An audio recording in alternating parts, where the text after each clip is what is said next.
Permezz ta' għadd ta' miżuri mill-2009 l-hawn l-infezzjonijiet tal-mikrobu MRSA fl-isptar naqsu b'90%. L-MRSA u mikrobu primarjament tal-isptarijiet li ma' żmien u bl-użu tal-antibiotiċi sar reżistenti għal dawn l-istess antibiotiċi.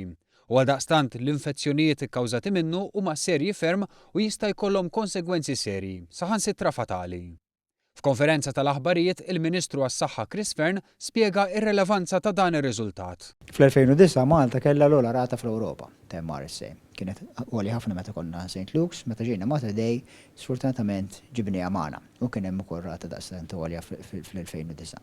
Bil-miżuri li tieħdu f'dawn l-aħħar snin, issa Malta ġiet fost l-anqas bil-MRSA fl-Ewropa kollha. Fil-fatt fl-2009 f'Mater Day l-MRSA kienet tinstab f'żewġ każi minn kull 1000. Is-sena li għaddiet niżlet għal 0.16 f'kull 1000. Il-kap tat-taqsima tal-prevenzjoni u l-kontroll tal-infezzjonijiet, il-professur Michael Borge, spjega kif dan il-mikrobu jista' jidħol anke fid-demm u jġib konsegwenzi serji. Għaldaqstant mill-2009 ittieħdu numru ta' miżuri biex dan il-mikrobu ikun evitat milli jkun fl-isptar. Miżuri uħud bażiċi imma ferm effettivi bħal ħasil tal-idejn u l-użu tal-alkoħol mill-professjonisti imma anke viżitaturi qabel jitrattaw pazjent. Wara segwa programm ta' root cause analysis, iġifieri li f'kull każ ta' demm pożittiv bl-MRSA saret analiżi ta' x'infezzjoni kienet u kif setet ġiet evitata. Iktar riċenti iddaħħal pass ieħor biex dan il-mikrobu jitkabar u ma jitħallix jinfirex fl-isptar. F'dawn l-aħħar sentejn tlieta bdejna niskrinjaw pazjenti biex naraw mhux carriers għall-MRSA.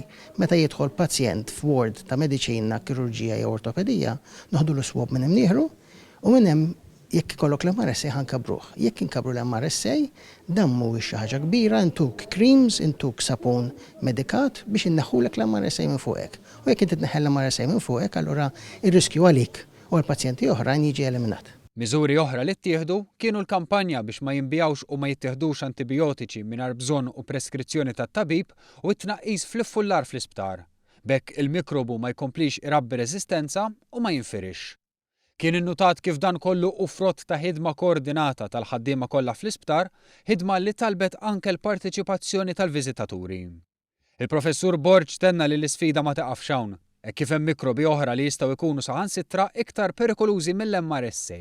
Il-fatt li jkollok da' suċċess itik il-kuraġġ għaliex la irnexxielna l-MRSA b'mod daqshekk effettiv innaqsuha, nistgħu wkoll innaqsu mikrobi oħrajn li huma reżistenti wkoll jikkawżaw infezzjonijiet serji fl-isptar.